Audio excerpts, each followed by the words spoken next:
All right, Math 12A. Someone asked me about number 25 and whether the back of the book was right because they only had one answer. They only have one answer because they're only asking you one actual math thing, all right? So it says Myrna delivers pizzas. She works 3 days a week and she's paid $2 for each delivery that she makes. So Part A, would you describe her method of payment as salary out and as a salary, an hourly rate of pay, a commission, or piecework, and explain? I would say the answer is piecework because she gets paid per thing she does. If she delivers 235 pizzas in 1 week, what is her gross income for that week? So she gets paid $2 for each delivery. So it's just 235 times 2, and that's what she gets paid. It says, by what other method does a pizza delivery person receive income for delivering pizzas? Most are paid on an hourly wage. They're not paid by the pizza that they deliver, because that would actually encourage people to drive recklessly and to speed, and they don't want to do that, so they don't pay by the delivery. They actually will pay you an hourly rate. You might also get tips. Some people might actually tip you. And now with apps like Skip the Dishes, the delivery person actually gets paid through the app, is how that happens. There they actually do get paid by the delivery. I think that's how it works in the app. But I'm not sure. I don't work for them, so I'm not sure, but I think that's basically how that works. Sort of like how Uber would work. It's just you're delivering stuff instead of people. All right, so that was 25. I want to move on to section 9.2, and we'll see how far through section 9.2 I feel like I want to go today. I'm not really that sure yet. I want to talk about this idea of gross income versus net income. Again, gross income is what you earn per hour, per whatever. Like I said, my husband and I are on salaries, so we have a set rate that we make. All right, so they say you make so much per year. We will divide that up over 52 weeks of the year, and that's how you'll get paid. So if you get $40,000 per year, we just divide that up into 52 weeks, and voila, there you go. That is your paycheck. But that is my gross income. That is the amount that I make before deductions come off. And like I said, at this point, even if you have a part-time job, you might have some deductions off your paycheck. Look at your pay stub sometime. You might. Some of you probably have never even looked at your pay stub before. You just look at your bank account and see that money's gone in, right? But if you actually look at your pay stub, which they're required to give you, I get mine through an envelope in my box at work. My husband has his email to him. So you can get them different ways. But it has the breakdown of this much came off for this and this much came off for that.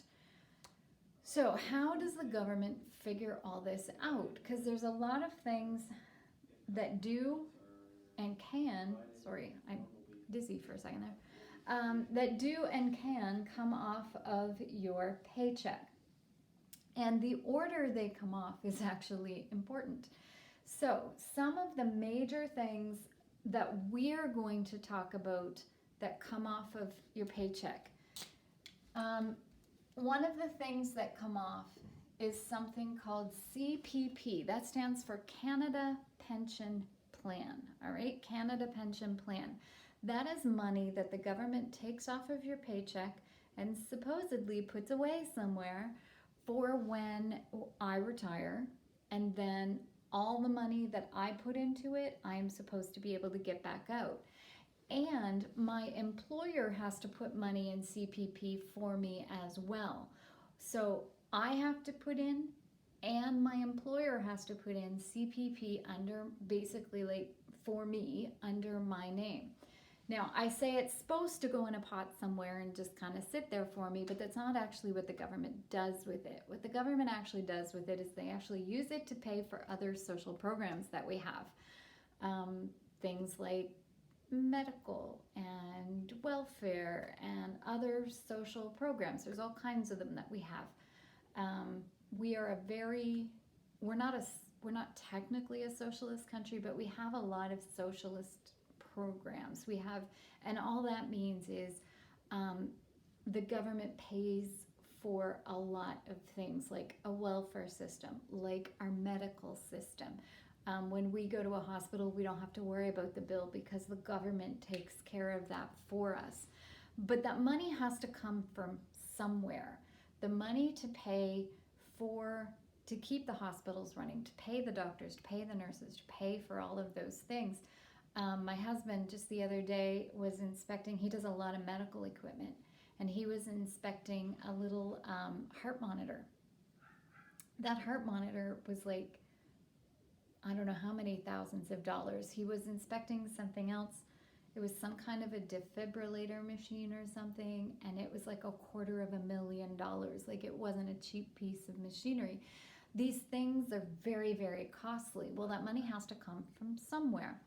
So one of the places it comes from is our income tax, but that doesn't pay for everything. So they kind of take it from other places to use. They also borrow money from other countries. So depending on who you talk to, different economists have different theories about CPP and whether it will actually be there and still exist when I retire, and especially when you retire. I had a financial advisor who told me once, don't count on CPP being there for you. It may not. Some economists paint a really gloomy picture about how our money's all going to run out, and others have a little bit happier view of things. So I guess it just depends on who you believe. I don't know. So one of the things that comes off of your paycheck is EI. CPP. Another thing that comes off is EI, which is employment insurance. Employment insurance is basically money that, again, you have to put some away and your employer has to put some away under your name, so that if I get laid off from my job, not fired, if you get fired, that's your own fault, you can't get this. But if I get laid off, there's just not enough work for me and they have to lay me off, I can get employment insurance for a year after I get laid off. So for 1 year, I can get paid, I believe it's 60% of what I was making at my job. That is so that I can continue to pay my bills and not get kicked out of my home. And I can still get food and that type of thing while looking for a job. In order to qualify for EI, you have to prove that you are looking for a job. So you're assigned a manager, you're assigned a person who looks after your file, and you actually have to provide proof that you have applied to so many places per week in order to qualify for this EI. There used to be a lot of loopholes in that, and so people who work seasonally, even teachers, they would actually draw EI in the summer, even though they had absolutely no intention of finding a new job. They've closed those loopholes in recent years. When the COVID thing all happened, this EI was very much taxed because there was so many people all of a sudden applying to get this money. So because there were so many people out of work, that's when they came up with this. They're calling it the CERB, which is the Canadian Employment Rebate Program or something. Anyway, you get $2,000 a month for up to, I think it's 6 months, I think is how long they've set it up for. And they're hoping that by the end of that 6 months, the crisis will have calmed down and people will be going back to their jobs. The CERB was for people who, either did not qualify for EI or for whom EI was not going to be enough. For some people, I know they chose the CERB instead of the EI because the CERB actually gave them more money to live on than EI would have. The problem with the CERB is that you're going to be taxed on that eventually. So when it comes around to income tax time again, you're supposedly going to be taxed on that. So, and there's a lot of different stories going around about that, so I don't know what actually is going to end up happening. But some people chose to take EI instead of the CERB because they were afraid of the taxes that would be coming later. All right, so let's talk a little bit about these two. These two deductions are done before the government figures out how much tax you owe. Because this is a non-negotiable. I don't have a choice. This has to come off of my paycheck. Since that is not optional, they don't tax you on that money that's going to go into the CPP and that's going to go into the EI. You don't have to pay taxes on that. So they take that out first, and then they figure out how much taxes you owe. All right? There is an interesting thing that we usually do if we're actually in class together, and that's something called Tax Freedom Days. Tax Freedom Day is a concept that someone came up with, and they said, what if all the taxes that we pay all year, what if we added all those up and for the average person and said, how long would it take you if you were working and all you were doing was working to pay off those taxes? How long would you have to work? Turns out in Canada, and what I would do in class is I would assign everybody a province and it would be your job to look it up. But it turns out that it is between the end of May and the end of June pretty much for every province, which means for almost half of the year, all the money you're earning is going to taxes. What that means is about 50% of your income in Canada is going one way or another to a tax. There's all kinds of different taxes we pay. Income tax is only one of them. Another one is property taxes if you own property. The one that you pay, and I pay, and we all pay, is whenever you buy something, you have to pay the 15% HST on things. So that's another tax that you pay. When you add up all of these taxes that the average person pays, it's about 6 months worth of income per year for a person in Canada. In the States, it's much sooner than, it's much less than that. That is because their taxes work differently and they don't have a lot of the social programs that we have, which means they don't have to fund them. Income tax is interesting because income tax is actually a relatively, in the span of history, it's actually a relatively new idea, income tax. We didn't have income tax before World War I. Here's a little history lesson for you. We didn't have income tax before World War I. World War I came along and the government said, we need money to fund the war effort, to pay our soldiers, to make ammunition. We need money. So they went to the people and they said, listen, we are going to tax your income. We're only going to do it until the end of the war. Then we'll stop. So everybody said, all right, for the war effort, we can suck it up. We can do that. So they did. At the end of World War I, just as promised, they stopped charging income tax. So at the end of World War I, people didn't pay income tax again. And that lasted right up until World War II. World War II happened, and the government went, well, it worked in World War I, let's try it again for World War II. So they said, we're going to charge tax on your income in order to help pay for the war effort. Again, we'll stop once the war is done.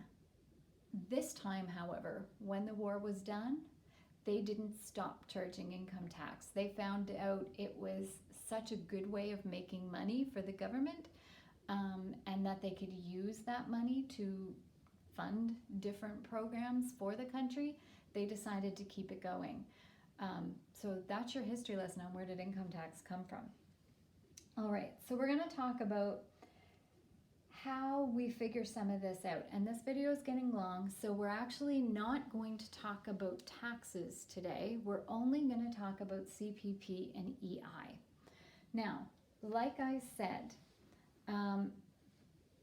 both of these come off before taxes come off because they don't charge you taxes on your CPP and your EI. Now, again, if we were in class, I would be getting you to look up exactly what the numbers are for today. But we will talk, we're going to use the numbers out of the textbook. These are outdated, but they're not actually as different as I thought they would be when I started looking them up. So how the Canada pension works is like this. It's the money that the government collects towards an employee's future pension. So the CPP contributions, we're going to say that they are 3.2% of your gross income. So whatever your income would be, 3.2% of it is taken off to be put in a pot for CPP, all right? But they don't tax you on the first $3,500 you make. So if you make less than $3,500 a year, you don't pay into CPP at all.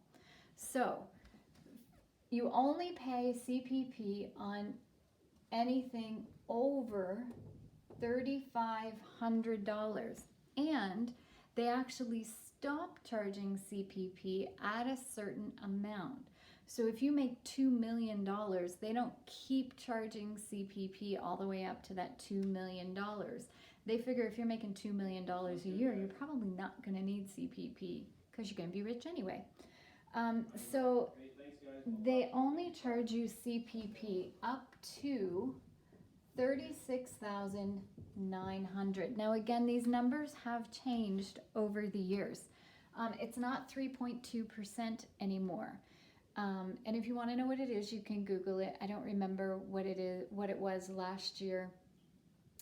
Again, there's talk about upping this. Again, this COVID thing has really put economists asking a lot of questions about what's going to happen because the government has thrown so much money at the public going, we'll cover your rent, we'll give you income, you can qualify for EI no matter what, you can get the CERB, you can get, because they've been throwing, they threw a lot of money at students, they've thrown money at small businesses, because they've been putting billions of dollars into the economy. Where is that money coming from? The fear that some economists have is that we are going to pay for that later in rising taxes. Will that happen? I don't know.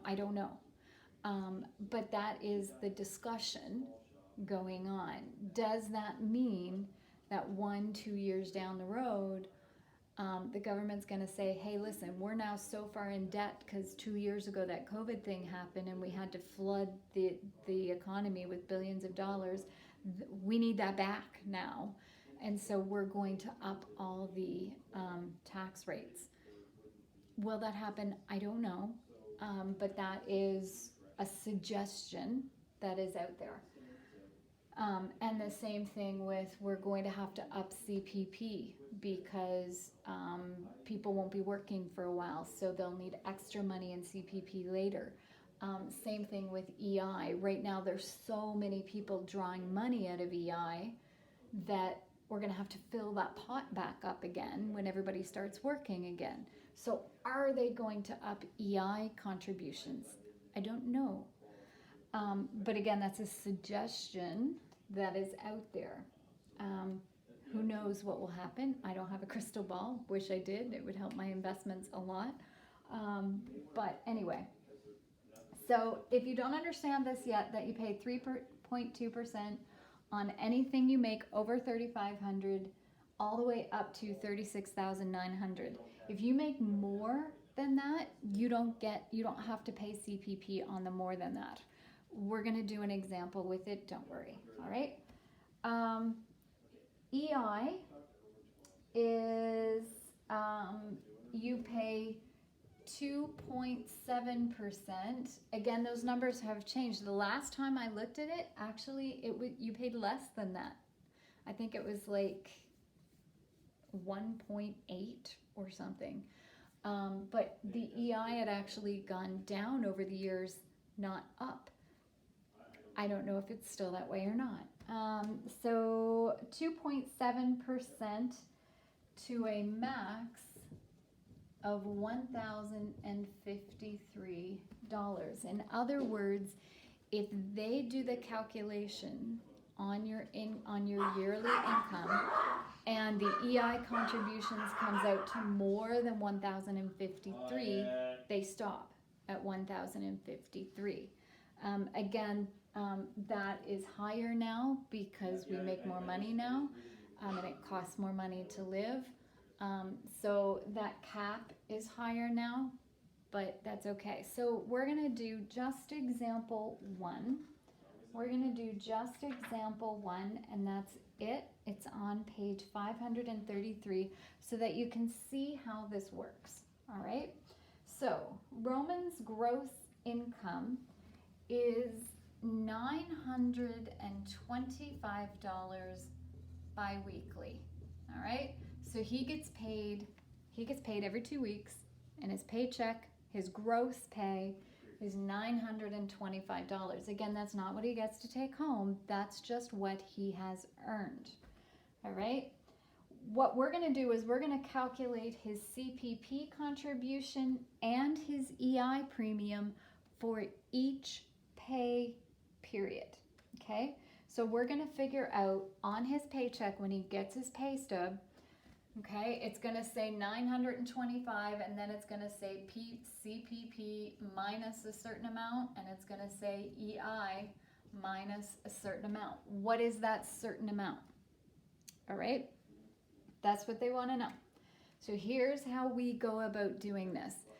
You figure out CPP and EI on your yearly income because these numbers are based on per year. So the first thing we're going to do is say if we get paid $925 bi-weekly, there are 26 pays bi-weekly, because if you do 52 weeks divided by 2, because you get paid every 2 weeks, that's 26. So if I do $925 times 26, his gross income is $24,050. So again, on paper, he makes $24,050 per year to live on. He needs a new job. All right? That's not very much in today's day and age. That's not a great wage. So $24,050 per year is what he has, but that's not what he gets to live on. So the only thing we're taking off is we're going to look at the first two deductions that come off, and that is CPP and EI. So if $24,050 per year, let's talk about CPP first, okay? For CPP, he does not make more than $36,900, so that's good. But he does not pay on the first $3,500 that he makes. So we would do $24,050, take off that first $3,500 because he's not going to pay CPP on that first $3,500. So if we do $24,050 and we subtract $3,500, that means he's going to have to pay CPP on $20,550. Now, how much CPP? He's going to pay 3.2%. So you can't do that in percent, so divide that by 100, 1, 2, that is 0.032. So if we take that and multiply by 0.032, 3.2%, that is $657.60 per year. That is how much he pays per year to CPP. All right, so he pays $657.60 every year into CPP. His employer would have to match that and also put in that amount per year for CPP for his employee. So you can imagine if an employer has 100 employees and they have to match how much CPP goes in. You can see how much extra money they have to pay for every employee. It's why they want to get away with as few employees as possible, because an employee is actually a huge expense. It's why if you are not working, if you are not helping the bottom line, you get fired, because you are a huge expense. Not only do they have to pay your salary, they have to put this much away per year for you just for CPP. They're going to have to do the same thing with EI. All right, so $657.60 per year, but we want to know per paycheck. There are 26 paychecks in a year if you get paid bi-weekly. So we're going to divide this by 26. Whoops. And that is $25.29. So for CPP, on every paycheck, there will be a deduction of $25.29 taken off for CPP. All right, now what about EI? How does that work? EI is easier to figure out. EI is actually easier to figure out. For EI, we take his yearly income, which is $24,050, and we multiply it by 0.027 because it's 2.7%.